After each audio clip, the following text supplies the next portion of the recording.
नमस्कार। 1979 इंडो पाक वार में भारत ने अपने 40 फाइटर प्लेन और 40 पायलटों को तैयार कर दिया था जो सीधे जाके अमेरिका के 7th फ्लीट से टकरा जाएंगे, यानी सुसाइड कर लेंगे, यानी आत्मघाती फाइटर प्लेन तैयार कर दिए थे भारत ने 40।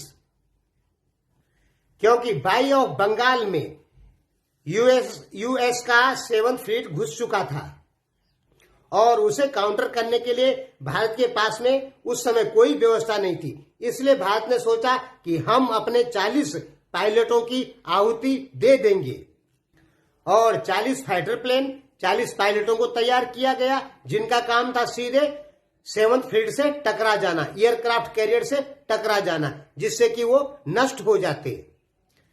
लेकिन समय पे रशियन सबमरीन वहां पहुंच गई, जिसके कारण भारत के 40 आत्मघाती फाइटर प्लेन और 40 आत्मघाती पायलटों को शहीद होने से बचा लिया गया, क्योंकि 7th फ्लीट जो है वो रशियन सबमरीन को देख के पीछे हट गया था।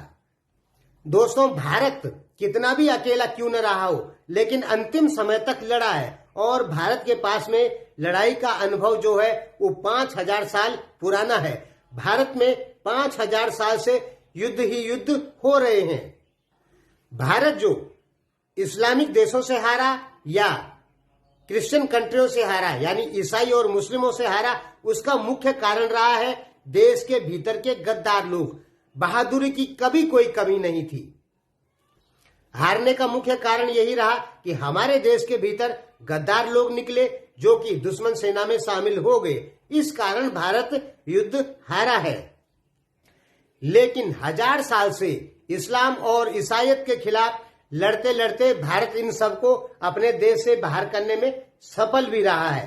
अब तीसरी शक्ति आ गई है कम्युनिस्ट, यानी बिना भारत को हराए कोई भी देश सुपर पावर नहीं बन सकता है। आप इस्लामिक देशों का रिकॉर्ड देख सकते हैं, जब उन्होंने भारत को हराया तब जाके वो सुपर पावर बने। मैं 500-700 साल पहले की बात कर रहा हूं।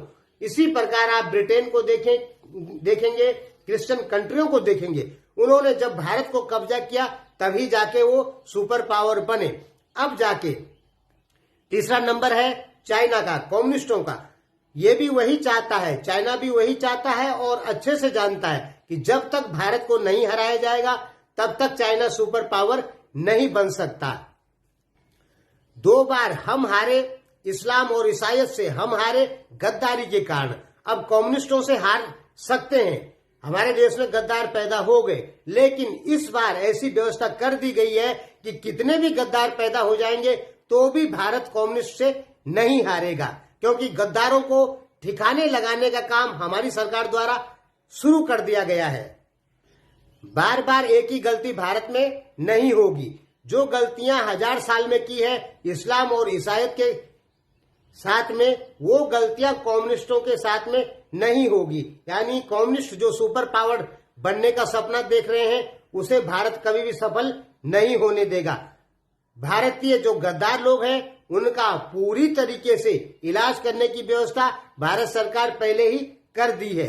इसलिए कम्युनिस्ट इस बार सुपर पावर बने ये संभव बिल्कुल नहीं है, क्योंकि जब तक भारत को नहीं हराया गया तब तक कम्युनिस्ट सुपर पावर नहीं बन सकते हैं। धन्यवाद।